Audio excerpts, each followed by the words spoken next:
con la identidad que aquí el Señor está marcando para los hijos. ¿Por qué? Porque los fariseos, los maestros de la ley que estaban supuestamente para enseñar la ley, para mostrarle a ellos la esencia de la ley, amados hermanos, lo están haciendo de una forma externa solamente.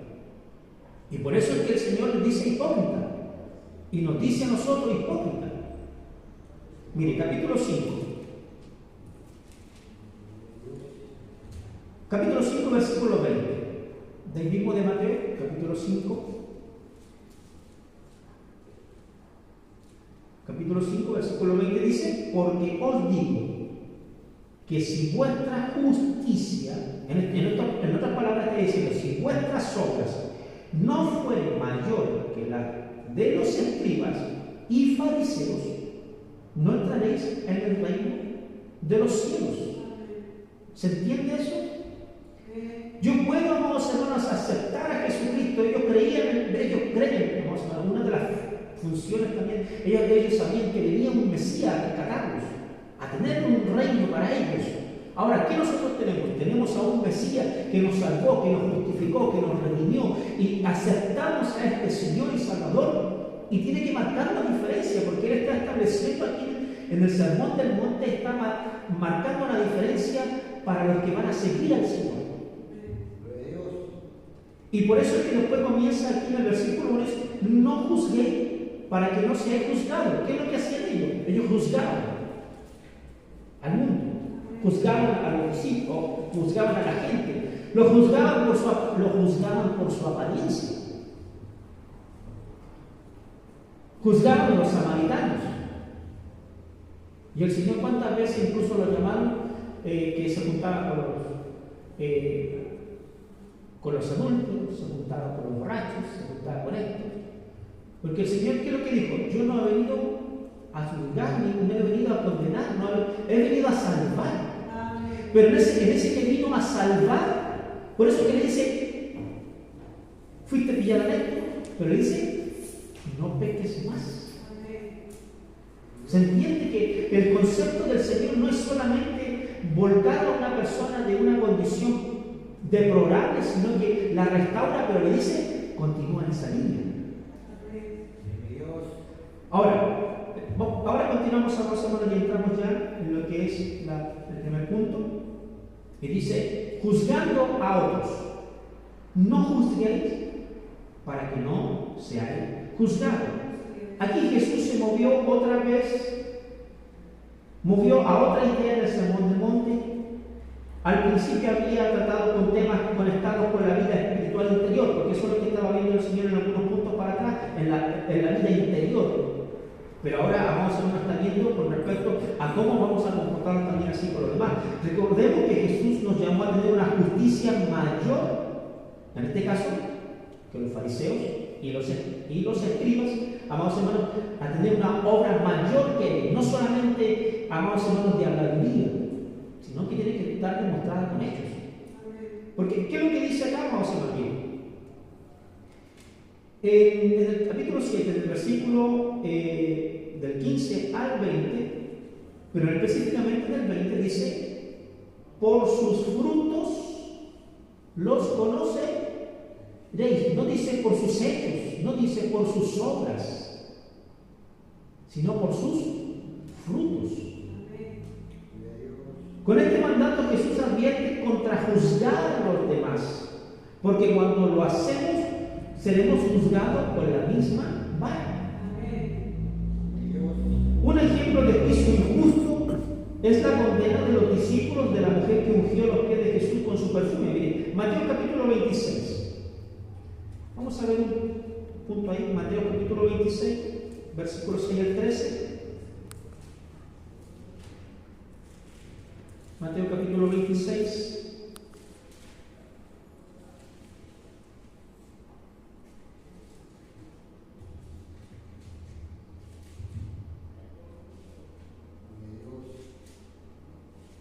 El versículo 10 dice, entendiéndolo Jesús dijo, ¿por qué molestáis a esta mujer? Pues ha hecho conmigo una buena obra, porque para siempre tendréis pobres. Pero, amados hermanos, el punto, amados hermanos, es que ellos juzgaron la condición y juzgaron su apariencia, juzgaron su hecho. Pero el Señor entendió el propósito y Él supo, amados hermanos, dar el discernimiento, amados hermanos, para que ellos entendieran que lo que estaba haciendo ella iba a ser no solamente recordado, sino que estaba anticipando su muerte.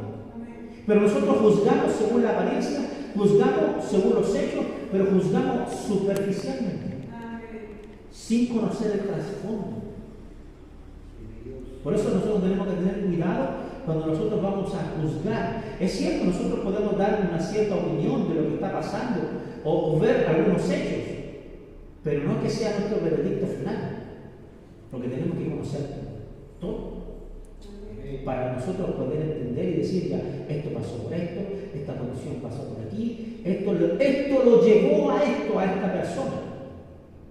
Porque nosotros cuando juzgamos solamente por un punto, pero no vemos por qué lo está haciendo, por qué lo hizo, qué lo motivó, qué lo llevó a esa situación. Hay muchas cosas que nosotros tenemos que entender o comprender de una situación antes de decir, ya, esto pasó y esto es así. Y no dar un hacha justo donde más le duele, sino que conocer, amados hermanos, todo para que, y ni siquiera tampoco podemos ni siquiera condenar, porque eso es lo que está haciendo aquí también el Señor. No condenen, no juzguen, lo que está diciendo aquí, al decir no juzguen, no condenen. No condenen para que no sean condenados con la misma severidad con la que ustedes están condenando o juzgando a una persona. Gloria sea el nombre del Señor. Y esto lo hicieron los discípulos, lo hicieron algunos hombres.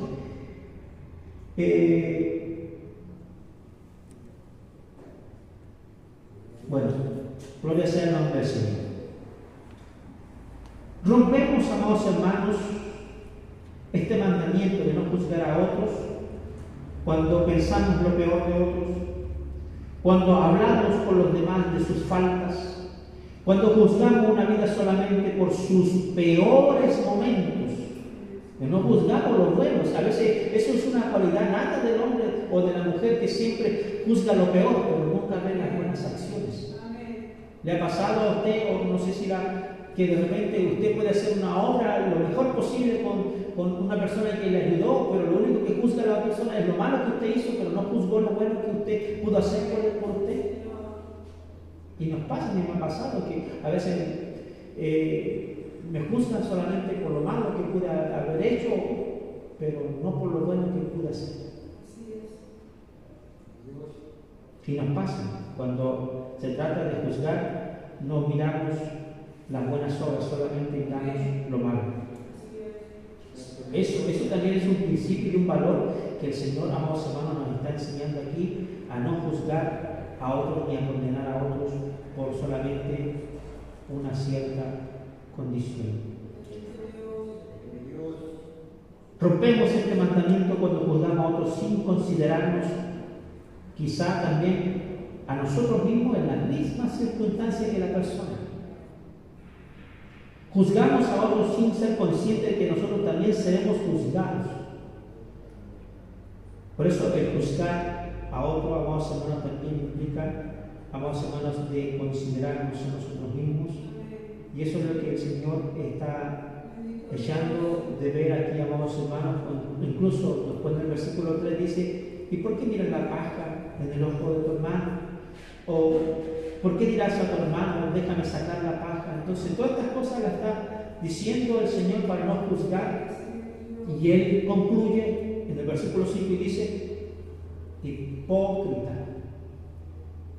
saca primero la línea de tu propio ojo y entonces verás la paja del ojo de tu hermano. Ahora, segundo punto, amados hermanos, orando, amados hermanos, por otro. Capítulo 7, versículo 7 también al 11. Amados hermanos, el Señor ahora nos lleva a otro punto con respecto a pedir.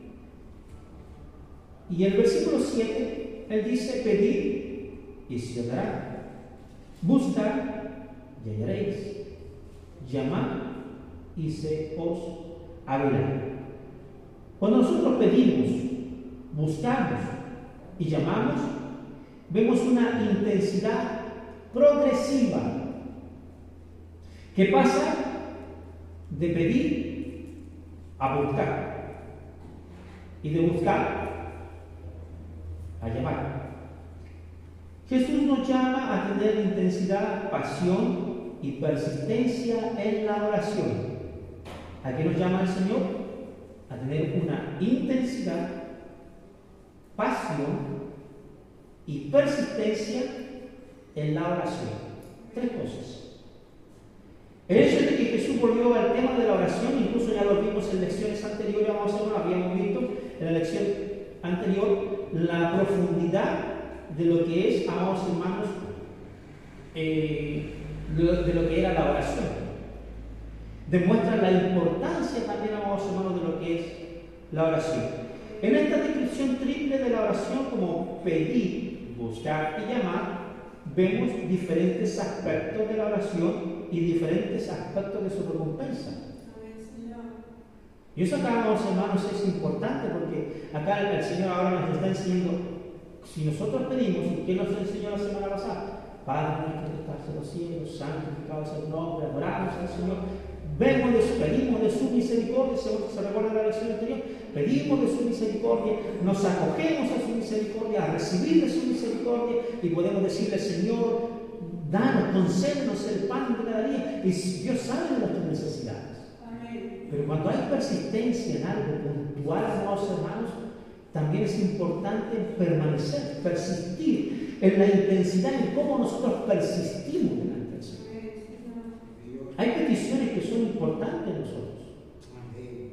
Y si no tuviera esa persistencia, si Dios no pusiera esa traba, si Dios no pusiera esa inquietud, si Dios no permitiera que pasaran cosas, nosotros no seríamos como pajaritos solamente. Pero eso es que Dios permite ciertas circunstancias en nuestra vida para que nosotros nos acerquemos a Él. Y en ello encontrar, amados hermanos, lo que nuestra vida también necesita, saber de que es un Dios que está cercano a nosotros. Es un Dios que va a estar ayudándonos en la intensidad, en la pasión, en la persistencia que yo le voy a poner delante, amados hermanos, al pedir, al buscar, al llamar, al tener en Él la recompensa que mi vida está buscando. Saber que es un Dios que está cercano, no es un Dios lejano. Gloria sea el nombre del Señor. La oración es como pedir. La oración es como pedir. En que hacemos nuestras peticiones conocidas, sean halladas y sean conocidas vuestras peticiones, dijo el apóstol. Todo aquel que pide, recibe. El recibir es la recompensa. Si usted recibe, amados hermanos, es su recompensa de haber pedido. Usted pidió, ¿y cuál es su recompensa? Recibir. ¿Y qué recibió? La buena voluntad, la misericordia de Dios, que Dios le dio y le concedió según su buena voluntad. Haz tu voluntad, dijo el Señor, no sea sino haz tu voluntad. ¿Qué es lo que recibió el Señor? Recibió lo que él estaba pidiendo. Y lo confortaron, lo confortó el Señor. Vinieron los ángeles y lo confortaron. Viene su Espíritu y nos conforta. Recibimos, nuestra recompensa es el poder recibir. Pero la oración, amados hermanos, nos lleva, amados hermanos, a tener que sean conocidas nuestras peticiones delante del Señor. La oración es como buscar, en que buscamos a Dios, su palabra y su voluntad. El que busca, halla. El hallar es la recompensa de buscar. Si yo hallé, amados hermanos, mi recompensa, amados hermanos, es porque buscó. Es porque yo busqué, yo hallé, y esa es mi recompensa, porque yo me propuse en buscar, en pedir, amados hermanos, en interceder, en intensidad delante del Señor, lo hizo con persistencia, con pasión, sabiendo cuál es mi necesidad. ¿Y qué es lo que hice? Recibí. ¿Por qué? Porque pedí. Gloria sea el nombre del Señor. La oración, amados hermanos, es como llamar hasta que se abra la puerta. Y tiene que abrirse.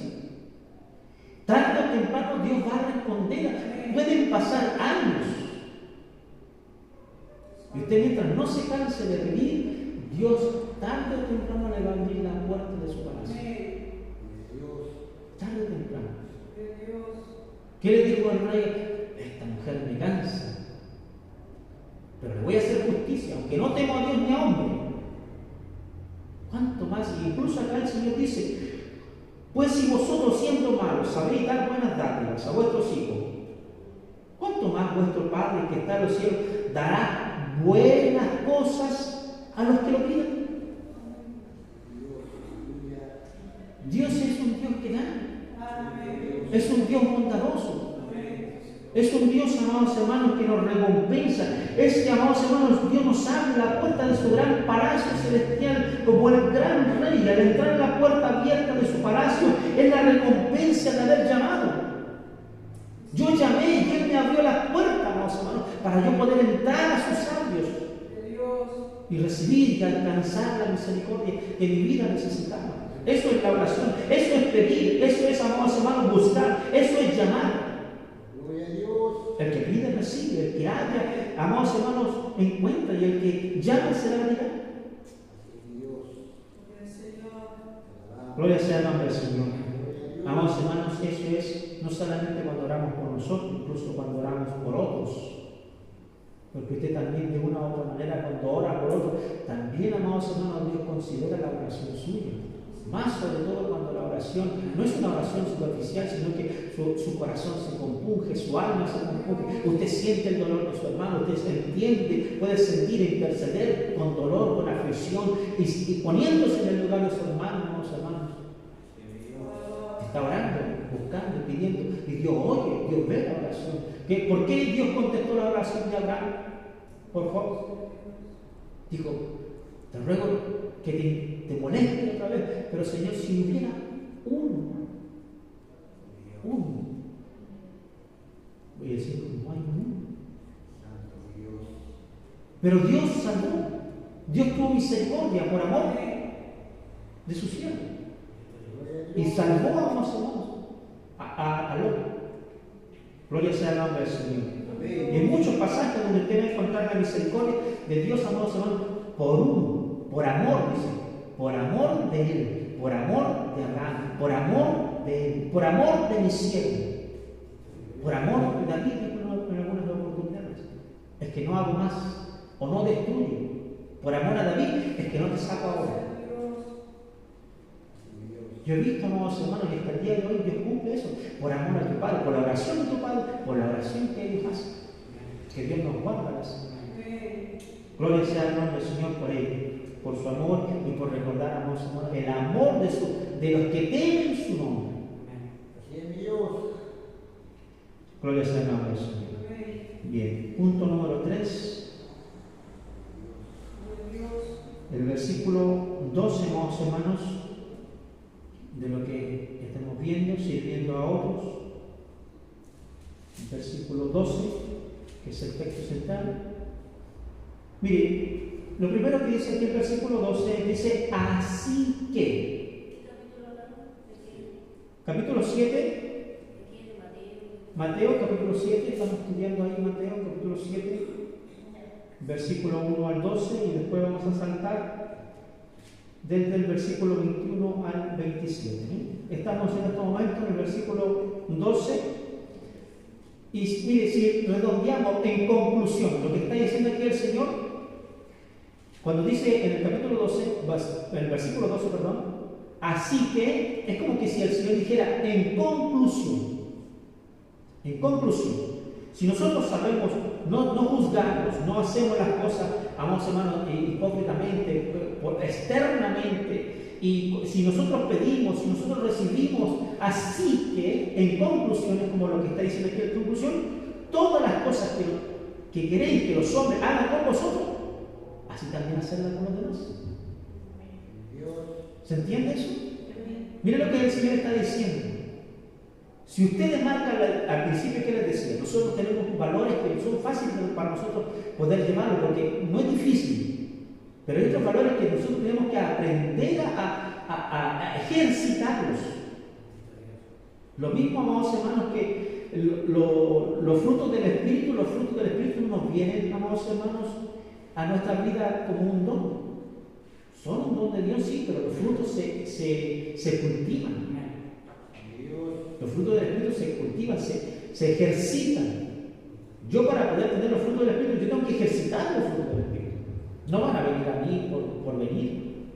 Y lo mismo que está diciendo el Señor, todas las cosas que nosotros queremos, que si yo quiero esto del Señor y Dios me está dando y me va a dar su buena misericordia, su buena voluntad, los beneficios, yo los voy a recibir de Dios, así también como Dios lo hace conmigo, así también yo tengo que hacerlo con los demás.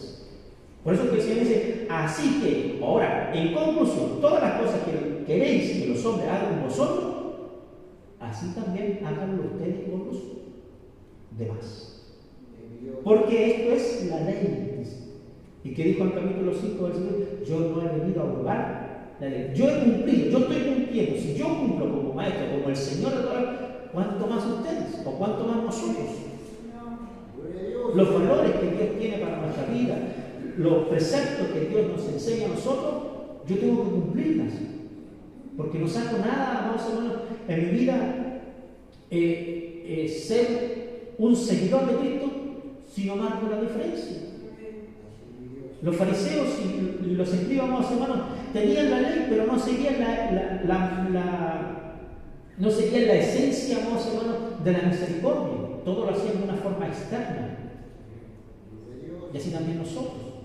No podemos hacerlo de una forma externa.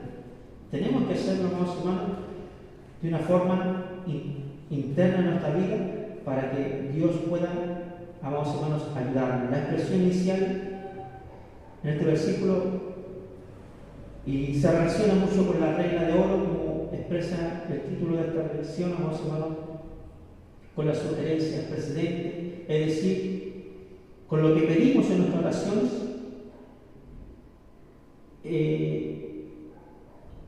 decir, amados hermanos, uno vive de acuerdo con ella. Recordemos las tres acciones del versículo 8, porque en la medida que nosotros vayamos y pidamos, buscamos y llamamos, habiendo buscado la guía de Dios en oración, podremos vivir a la luz de esta llamada regla de oro. Si yo pido, recibo y obtengo de Dios, también tengo que hacerlo por los demás. Gloria sea el nombre del Señor. Amén. Bien.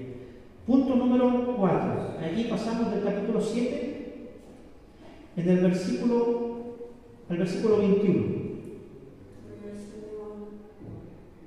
Y dice el versículo 21, no todo el que me dice, Señor, Señor, entrará en el reino de los cielos, sino el que hace la voluntad de mi Padre que está en los cielos.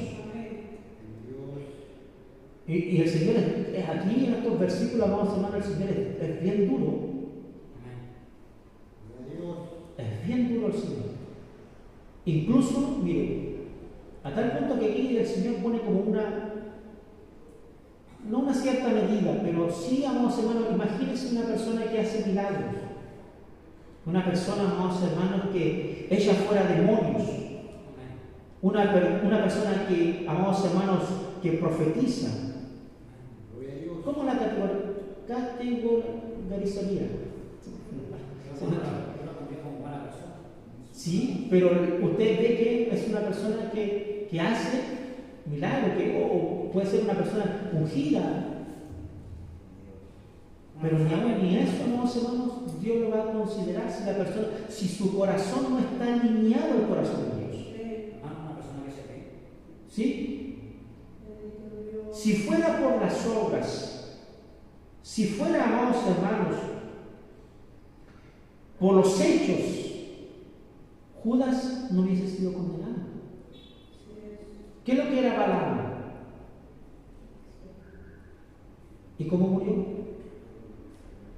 Números capítulo 31, versículo 8 dice, los hijos de Israel los mataron a espada.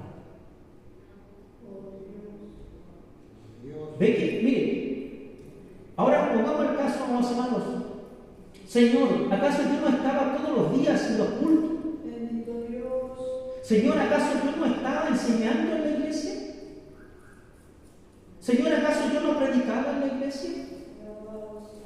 Señor, ¿acaso yo no asistía a la iglesia todos los días? Yo no oraba, Señor, yo ayunaba.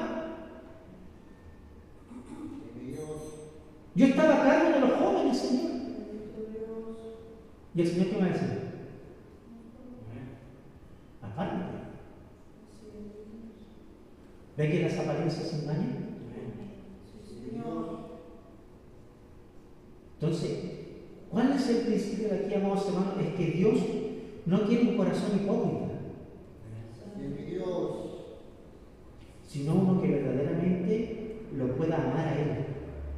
Porque las acciones pueden decir muchas cosas, pero eso solamente son obras.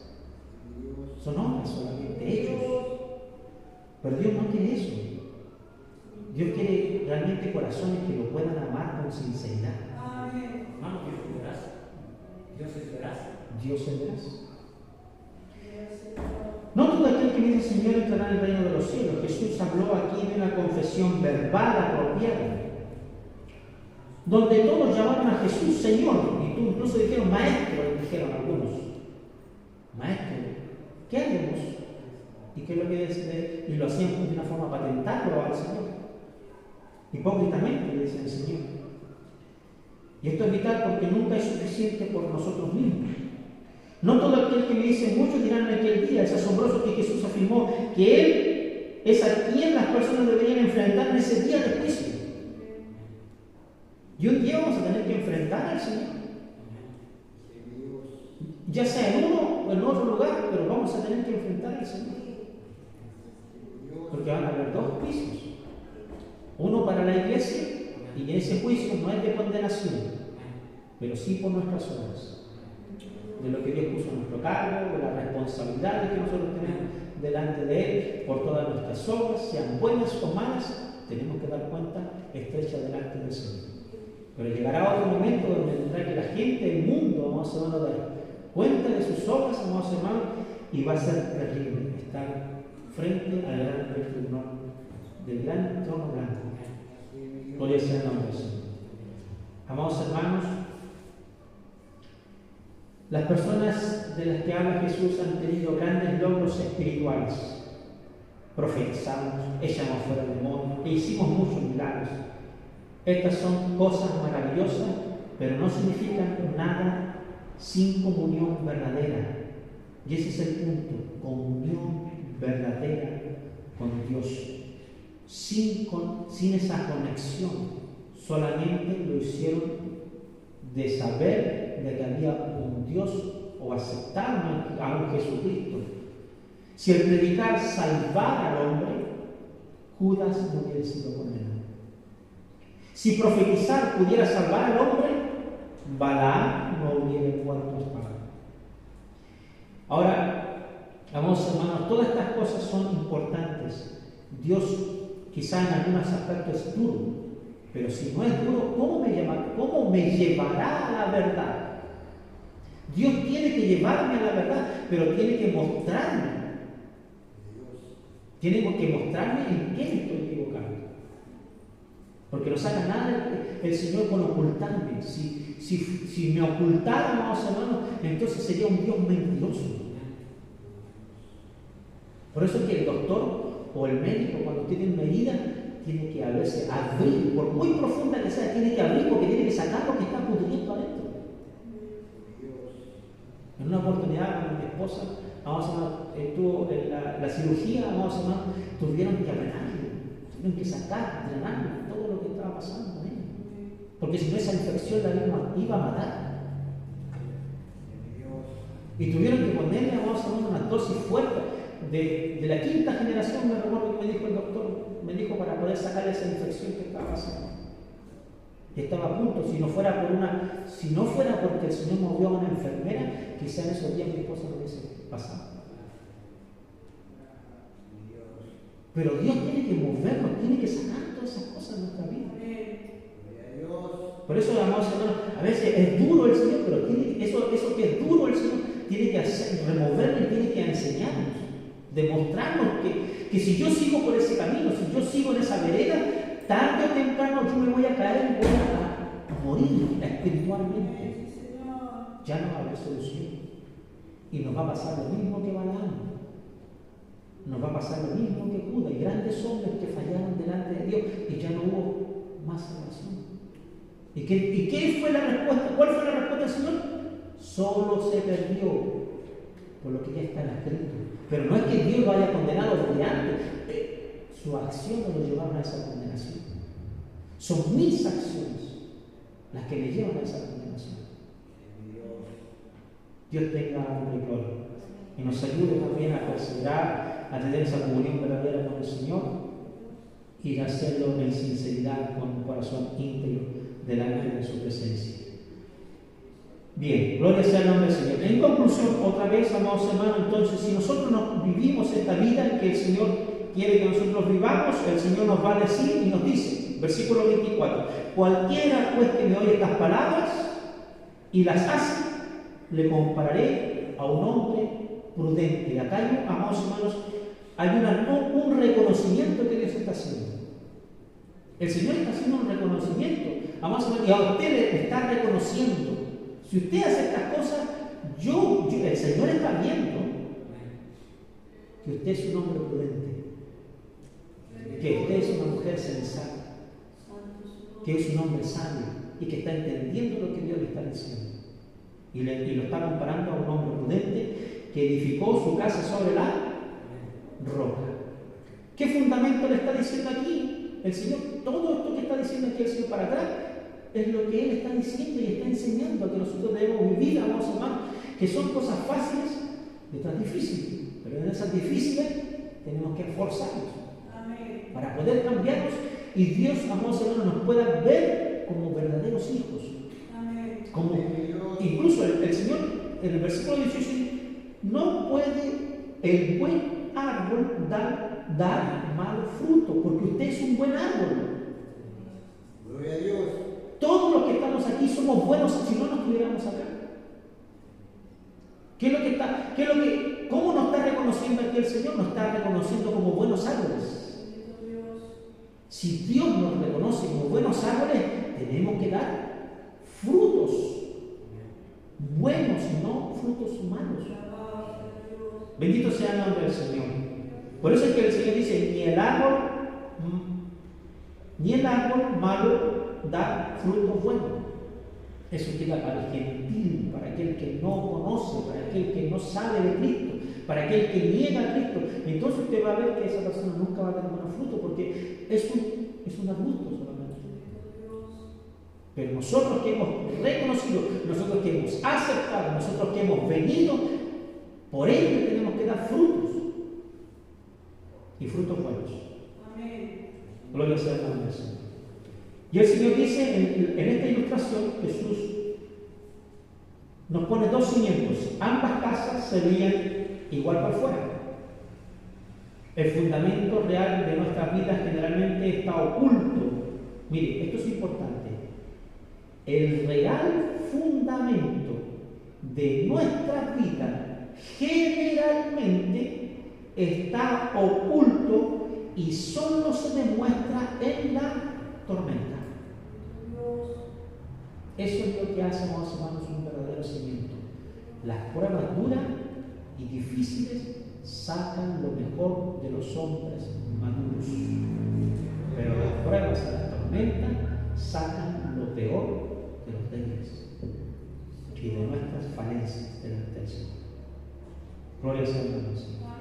Y solo se demuestra en la tormenta. Y podríamos decir que las tormentas vienen del cielo. La lluvia viene del cielo. Y de la tierra, ríos. ¿Y qué produce nuestra vida? Estragos. Si mi vida está fundamentada sobre la arena, siempre va a haber estragos. Por eso es que usted ve hombres y mujeres de tumbo en tumbo. Son como las olas del mar. Suben y bajan, pero nunca se mantienen. Nunca hay una verdadera barca que los mantiene a flote. Bendito sea el nombre del Señor. Por tanto, cualquiera que estas palabras mías y las pone en práctica será semejante a un hombre sabio. Si hemos venido a Cristo, sabrás que Él es el fundamento. Y Él es el fundamento, es el autor y consumador de nuestra fe. Como dice el apóstol Pablo en su primera carta a los Corintios, pues nadie puede poner otro fundamento, porque Cristo es nuestro fundamento. Él es el que nos enseña, Él es el que nos corrige, Él es el que nos adoctrina mediante su palabra. Él es, amados hermanos, el fundamento principal de nuestra vida, el que tiene que poner los valores fundamentales en nuestra vida y que nos ayudan a marcar la diferencia como luz de Cristo. Por eso es que el Señor más atrás dice: vosotros sois la luz, vosotros sois la sal, vosotros sois, no sois tinieblas. Cuando te encuentras apoyado en Cristo, puedes construir sobre ese cimiento. Cuando nos encontramos en Cristo, podemos construir un fundamento fuerte, sólido, y sabremos que Cristo está en nuestra vida. Cuando vengan los ríos, cuando vengan las pruebas, cuando vengan las dificultades, cuando vengan los vientos, amados hermanos, veremos que podemos pasar porque estamos fundamentados en Él. Amén. Gloria a Dios. El Espíritu Santo nos va a ayudar a edificar una vida según su palabra. Nos comparará como a oro. Y cuando venga el fuego, amados hermanos, nos comparará como a plata.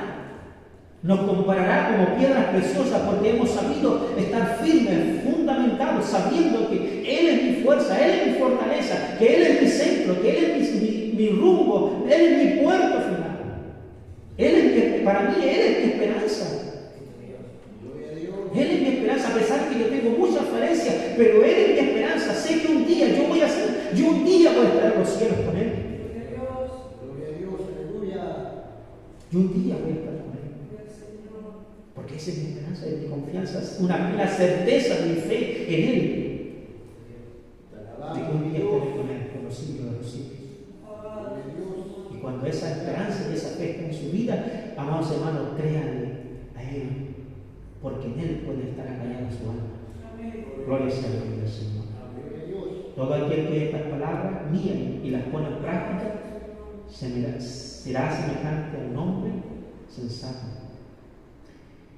¿Qué representa la arena? Es la bondad y el esfuerzo humano. Por eso es que cuando nosotros vamos a poner las cosas sobre la arena, es solamente nuestros propios méritos. La Biblia es debilidad. Eso es lo que es el esfuerzo humano, debilidad, naturaleza humana. El hombre insensato edifica sobre suelo arenoso. Era un hombre descuidado, improvisor, que improvisaba solamente. Vinieron vientos y lluvia, tempestad, y la casa se cayó. Cayó porque estaba fundamentada sobre sus propios esfuerzos. Nunca pudo hacer más. Nunca pudo esforzarse, nunca pudo designar su vida, nunca pudo negarse a sí mismo. No se niega a sí mismo. Por eso es que si usted ve la tentación, ¿se recuerdan que habíamos visto la lección anterior, la tentación? ¿Por qué Satanás le dijo al Señor? Le dijo Dios: si tú eres hijo de Dios, di que estas piedras se conviertan en pan. Porque Él se negó a sí mismo. Yo no he venido a hacer mi voluntad, incluso dijo Él, sino la voluntad de mí. Padre, si yo he sido llamado, he venido a hacer la voluntad de ¿quién? ¿Mía? Andar como yo quiero, vivir como yo quiero, hacer las cosas que yo quiero, o hacer la voluntad de Dios. ¿A qué fue llamado? ¿A qué somos llamados? Gloria sea el nombre del Señor. Eso es edificar sobre la arena. Hacer de mi vida con mis propios. El constructor mismo tuvo la culpa, y nosotros tenemos la culpa cuando construimos y cuando edificamos sobre la arena. Ya habiendo oído la palabra de Jesús, no quiso tomarla en cuenta y no la obedeció ni la practicó. Por lo tanto, su ruina fue completa. El mandamiento continuo del discipulado está íntimamente relacionado con la obediencia. Eso es fundamental. Es fundamental, vamos a llamar, la obediencia, que se tenga a la palabra de Dios y el servicio al Señor. Porque no servimos a un hombre. En nuestra vida diaria delante del Señor nosotros servimos a Él, porque Él es el que me mira. Constantemente, diariamente, y todo. ¿Quién me mira? Me mira mi esposa. ¿Me mira la hermana? ¿Quién me mira? ¿Quién está observándome todos los días? ¿Quién sabe mi actuar? ¿Quién sabe mi pensar? ¿Quién sabe lo que soy? Ustedes. Es Dios el que me está mirando. Por eso es que Él saca lo oculto, lo sacará a la luz. Y en esa luz yo no puedo engañarlo a Él, porque Él con su resplandor me refleja y quedo desnudo delante de Él. Desnudo. Y al quedar desnudo, se deja entrever mi falencia, se deja entrever lo malo, se deja entrever mi pecado, se deja entrever todo lo que está oculto. No puedo engañarlo, no puedo ocultar mi pecado, no puedo hacer un hoyo, amados hermanos, en cualquier monte y esconderlo ahí. No, ahí está su ojo, ahí está su presencia, ahí está el Espíritu Santo redarguyéndome. No puedes ocultar tu pecado. Así es mi Dios. Eso es edificar sobre la arena. Cuando nosotros edificamos sobre la roca, significa muchas cosas, más o menos. Edificar sobre la roca en muchos aspectos de nuestra vida diaria, nuestra pasión. Hay tantas cosas que puede significar, amados hermanos, edificar sobre la roca. Cuando lo hacemos sobre, usted va a encontrar ganancia. Siempre va a encontrar ganancia. Cuando nosotros edificamos nuestras decisiones, nuestra voluntad, lo que yo deseo, cosas que yo quiero, amados hermanos, cuando yo lo edifico sobre la roca, al final el único que recompensado, amados hermanos, no es Dios. Dios es Dios y va a seguir siendo Dios por la eternidad. Amén. El que recibe la misericordia soy yo, el que recibe la ganancia soy yo, el que recibe todo el beneficio soy yo. Yo soy el que me beneficio de Él, no Él de mí.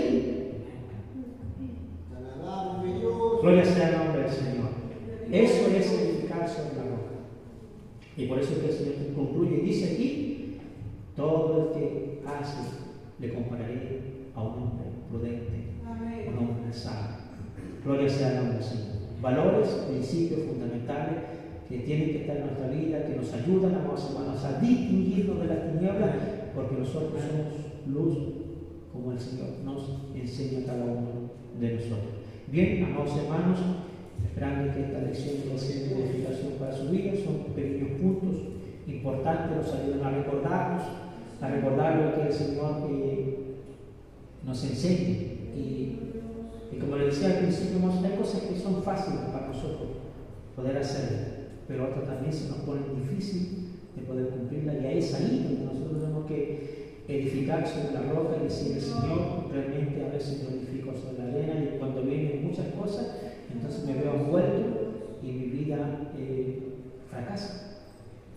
Pero cuando yo reconozco mi falta, cuando yo reconozco mis errores, entonces puedo decirle: Señor, realmente ayúdame para yo poder edificar sobre ti, edificar sobre el fundamento que tú me dejaste, que es Él, pero también el fundamento de la palabra, que es como es un pilar, una columna, un baluarte más o menos para mi vida, para que yo pueda conducirme y un día yo pueda estar y pueda presentarme delante de Él sin tener nada de qué avergonzarme. Es cierto, hay errores, y eso lo sabemos. Yo no puedo ya borrar lo que ya hice, no lo voy a poder borrar, ya está escrito ya. Pero hoy día puede decir: Señor, gracias, porque a pesar de todo pude llegar hasta aquí. Amén. Oremos delante del Señor. Señor, Dios del cielo y de la tierra, gracias porque tú nos enseñas a edificar sobre la roca. Gracias